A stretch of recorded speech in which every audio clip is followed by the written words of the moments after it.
All right, welcome back to the deep dive. We always talk about these big global shifts, and I'm thinking about the Cold War today, with the US and the Soviet Union, and how so much of it seemed like this giant chess match. Hmm.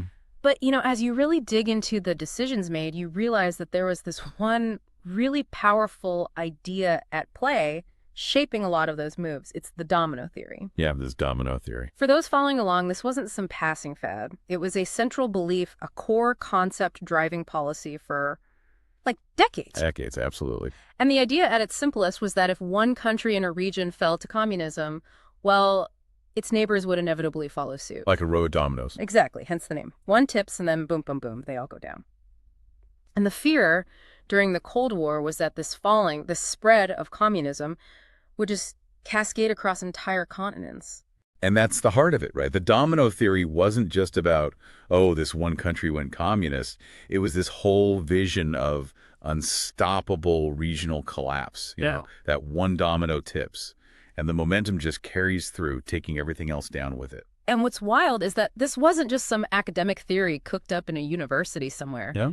This concept had real-world consequences. Like, we're talking presidential speeches, troop deployments, entire wars funded, all because of this belief in the domino effect. It had teeth, that's for sure. It really drove action. It did.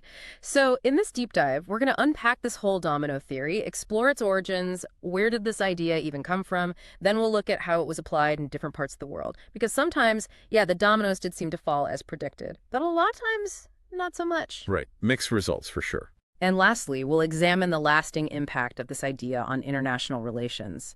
Because even though the Cold War is over, you can still see traces of this domino thinking in how we approach global politics today. And for this, we've got a whole spread of material. From Eisenhower, he was the one who really put the domino theory on the map, to analyses and reevaluations that came much later. Sounds comprehensive. I hope so. So let's go back to the beginning. What was it about the world after World War II, those years right after 1945, that made this idea of a domino effect not just plausible, but really, really scary to a lot of people? Well, think about it. It's 1945, World War II is finally over, but the world is in like this massive state of upheaval. The old empires, they're crumbling, there are power vacuums everywhere. And at the same time, you have this huge surge in communist ideology with the Soviet Union right at the forefront. Right. And it wasn't just, oh, here's another way to organize a government. It was presented as a complete alternative to Western democracy. Totally. It was a fundamental clash of worldviews. And both the U.S. and the USSR, they're competing for influence in all these newly independent, kind of vulnerable countries. Yeah, all these places up for grabs. A lot of tension, a lot at stake. And it was Eisenhower, right, who took all that anxiety and really gave it a clear, memorable image with that domino metaphor. He really did. It was during a press conference, April 1954. They were discussing the situation in Indo-China. It was really heating up. And Eisenhower, he just casually drops this domino analogy. What did he actually say? Well, I remember it pretty vividly. He said something along the lines of, you have a row of dominoes set up, you knock over the first one, and what will happen to the last one is the certainty that it will go over very quickly. So you could have a beginning of a disintegration that would have the most profound influences. Wow. Right. Such a clear image. Powerful and easy to understand. It really resonated. It did. You can practically see those dominoes falling. It's no wonder it caught on. And for Western leaders, especially in the U.S., this metaphor, it gave them this framework, this way of explaining these complicated global shifts to their citizens. It simplified a lot of complexity. And crucially, it wasn't just about, oh, this one country might turn communist. It was about this whole chain reaction, this fear that entire regions would flip and that the balance in power would shift dramatically. Exactly. It wasn't about one domino. It was about the whole row. But this fear, it wasn't just conjured out of thin air. Right. There were events that happened before that really fueled this whole domino theory. Oh, absolutely. I mean, for starters, you had the communist victory in China in 1949. This was massive. Yeah, Mao Zedong and the communist takeover. Right. And for a lot of people in the West, especially in the U.S., it was a huge shock. It felt like a major loss, a sign that communism was on the march. There was a lot of finger pointing, who lost China, that kind of thing. The blame game. Exactly. And it really ramped up those fears of communist expansion, especially in Asia. It felt like, okay, one big domino has fallen. What's next? And then just a few years later, you have the Korean War. Right, 1950 to 1953. Communist North Korea, backed by China and the Soviet Union, going up against UN forces, mostly led by the US. A very hot conflict in the midst of this Cold War. And it really solidified that sense of a global ideological divide. Like, this wasn't just rhetoric, it was turning into real bloody conflict. And not just that. It showed that communist powers, they were willing to use military force to achieve their goals. Right, so you have China, Korea, and you can't forget about what was happening in Europe. Eastern Europe, yeah. After World War II, the Soviet Union basically took control of a whole swath of countries. Poland, Hungary, Czechoslovakia, and others. It's sometimes called the Soviet bloc or the Eastern bloc. Right, and this wasn't subtle influence. It was full-on communist regimes installed in those countries. So for people looking at the world, it looked like, man, communism is spreading, this domino theory, maybe it's not so crazy after all. Right. It provided some, real-world confirmation for that theory, at least on the surface. So, okay, we've got this backdrop of anxiety, these events that seem to support this idea of falling dominoes. Now let's look at how this theory got put into action. Where was it used to justify specific actions, and what were the results? Did the dominoes actually fall the way they were predicted? Well, the most famous and probably the most impactful example of the domino theory in action has got to be Southeast Asia, particularly Vietnam. After the French left Indochina in 1954, there was this major fear in the U.S., and they talked about it openly, that if communist North Vietnam took over the South, it would set off this chain reaction throughout the whole region. A classic domino effect. Exactly. And they weren't just speculating quietly. High-ranking officials were saying this stuff publicly. Dean Rusk, the Secretary of State back then, said in 1961, I think I've still got the quote here somewhere, he said, "The independence of South Vietnam is crucial to the free world in fields far beyond the military and political. If it falls, the infection will spread." Infection. Strong words. Very strong. It shows how seriously they took this threat. And that thinking, that's what led the U.S. deeper and deeper into the Vietnam War, right? Yeah, step by step, more troops, more involvement, more money poured in, all based on this idea that they had to stop the dominoes from falling. And I think Lyndon B. Johnson, he was president during much of the war, he actually used that domino metaphor pretty directly when he was arguing for escalating U.S. involvement. Oh, he did, very famously. He said, if we allow Vietnam to fall, tomorrow we'll be fighting in Hawaii and next week in San Francisco. Wow. I mean, you can see how that would play on people's fears. Hawaii, San Francisco, that's bringing the threat right to the American doorstep. Right to the doorstep. It raises the stakes enormously. But as we know, despite all that involvement, all that sacrifice, South Vietnam did fall to communist forces in 1975. It did. So by the logic of the domino theory, that should have been it. That should have triggered that widespread communist takeover across Southeast Asia. Right. The rest of the dominoes should have fallen. So what actually happened? Well, this is where you start to see the cracks in the domino theory. Because yes, Laos and Cambodia did become communist after South Vietnam fell. Okay, so two more dominoes. Right. But the huge region-wide collapse that everyone had been predicting, it never happened. It didn't. Thailand, Malaysia, Singapore, Indonesia, the Philippines, they all stayed non-communist. So the domino theory, at least in this case, it got it wrong. Interesting. So maybe the domino theory was a bit too simplistic, too black and white. It seems that way. It didn't account for all the internal factors in each country, their own politics, their national identities, their desire to make their own choices. So it wasn't just about ideology, it was about real people and real places making decisions based on their own circumstances. Exactly. The domino theory, it kind of flattened all that complexity. Okay, so we've got Vietnam. But Southeast Asia wasn't the only place where this domino thinking influenced U.S. policy, right? You mentioned Greece and Turkey earlier. Yeah, that was actually one of the first times you see this domino-like logic at play. This was even before the term domino theory was officially coined. Right, this was 1947, the Truman Doctrine. Okay, refresh my memory on that one. So after World War II, you had communist-backed insurgents trying to take over Greece. And there was this real fear that if Greece fell, Turkey would be next, and that could destabilize the whole Middle East. Sounds familiar. Very domino-like thinking.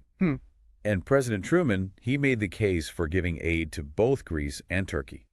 He argued that if Greece fell under communist control, the effects on Turkey would be immediate and serious, and that it could lead to confusion and disorder throughout the whole region. So the U.S. stepped in with financial and military aid, and it worked, right? It did. Both Greece and Turkey remained non-communist. So from that perspective, it looked like, hey, this domino theory, maybe it's onto something. Maybe we can prevent these chain reactions.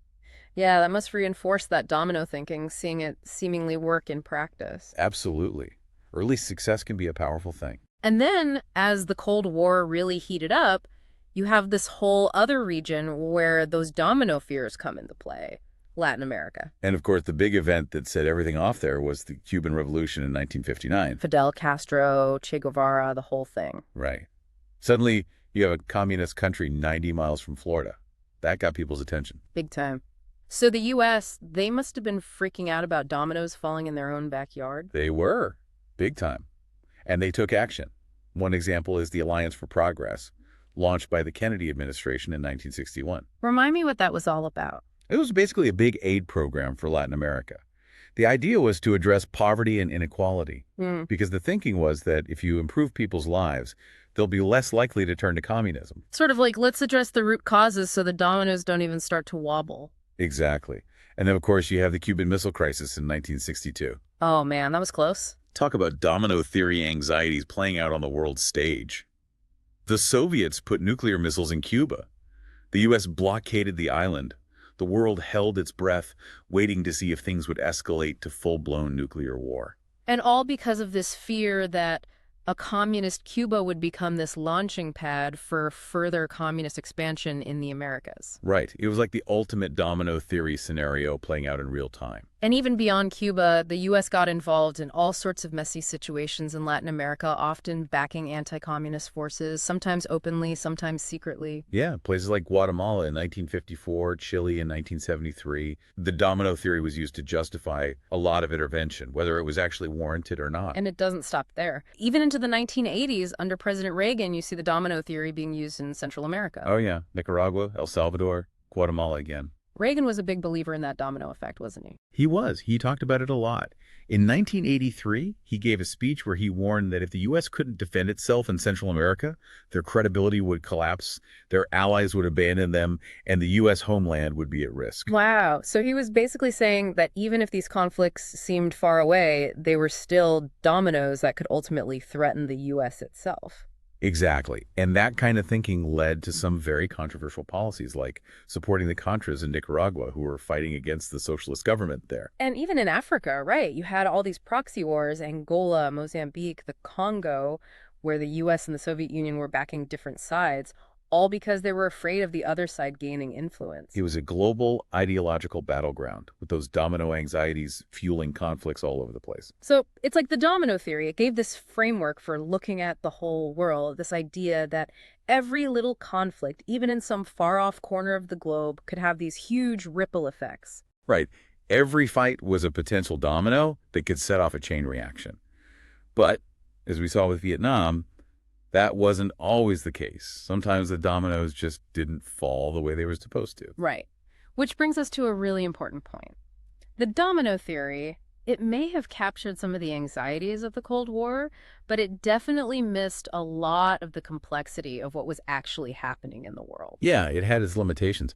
And one of the biggest ones was that it assumed all communist countries were basically the same. All part of this unified bloc controlled by Moscow. Like they were just interchangeable red dominoes. Exactly. But the reality was way more complicated than that. Because they weren't all marching to the same drummer, were they? Nope.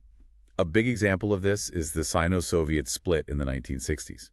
China and the Soviet Union, they were both communist, but they had their own national interests, their own ideologies, and they weren't afraid to clash. Yeah, that split, it really messed with that simple domino theory picture. Absolutely. It showed that the communist world wasn't this monolithic bloc. It was a lot more fractured than that. And savvy politicians like Richard Nixon, they saw this and took advantage of it. Like with Nixon's opening to China in 1972. Right. He went to China, met with Mao Zedong, and basically started to play China and the Soviet Union off against each other. Realpolitik. Exactly. Yeah. And it totally undermined the whole us versus them mentality of the domino theory. And you had other communist countries that weren't following Moscow's lead either. Oh, yeah. Yugoslavia under Tito, for example. They had their own brand of communism and told the Soviets to basically back off. And Romania under Ceausescu, too. They played their own game. All right. And then you had all these countries, especially in the developing world, that were like, you know what?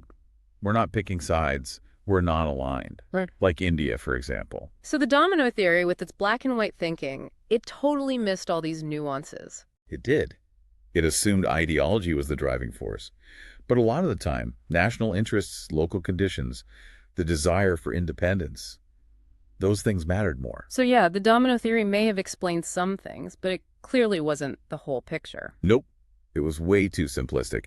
And, even beyond the actual decisions that governments made, the domino theory had a huge impact on people's lives, just in terms of how they felt, how they saw the world. Right, that whole Cold War atmosphere of fear and anxiety. Exactly. Yeah. I mean, there was the constant threat of nuclear war. The arms race kept escalating.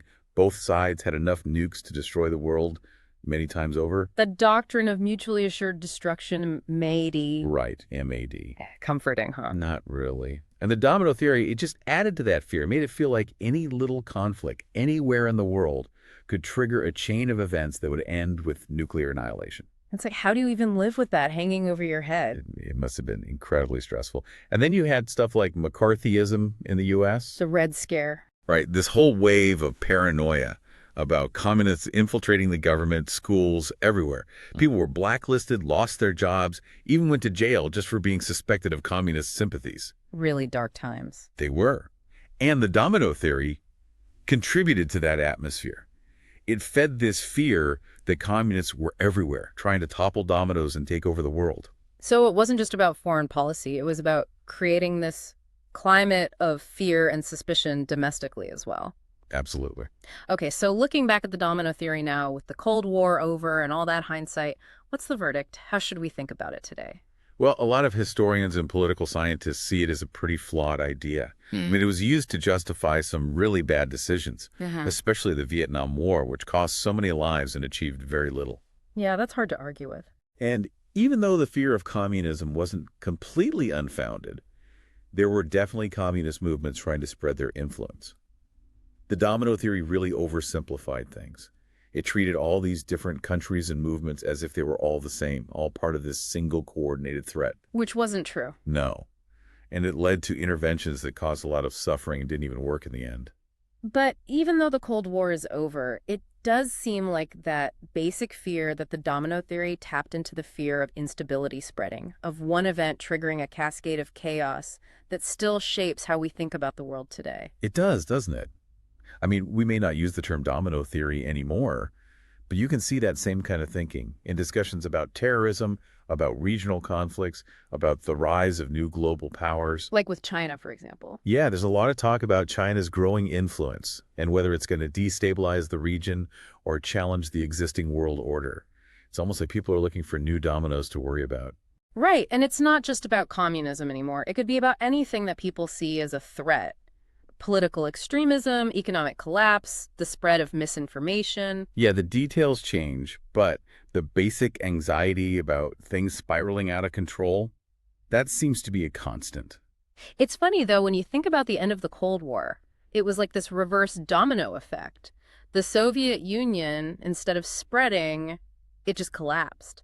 One communist regime after another in Eastern Europe fell apart. It was an incredible time. The Berlin Wall came down, Gorbachev's reforms in the USSR. It was like watching a whole ideology crumble and fast forward. And the domino theory, it completely failed to predict that. It did. It's a good reminder that history is rarely as neat and predictable as we like to think. Absolutely. So I guess the big takeaway from the domino theory is that it was a powerful idea, but ultimately a flawed one. It shows how fear can distort our thinking, how simple explanations can lead to disastrous decisions, and how important it is to really understand the complexity of the world. Couldn't have said it better myself. The world is messy, and trying to fit it into neat little boxes or dominoes is rarely a good idea. No, it's not, but that's a topic for another deep dive. For now, I want to leave you with this thought. As we look at the world today, with all its challenges and uncertainties, what are the new dominoes that we're worried about? And what lessons can we learn from the Cold War and the domino theory to make sure we don't make the same mistakes again? That's something worth thinking about. Thanks for joining us on this deep dive.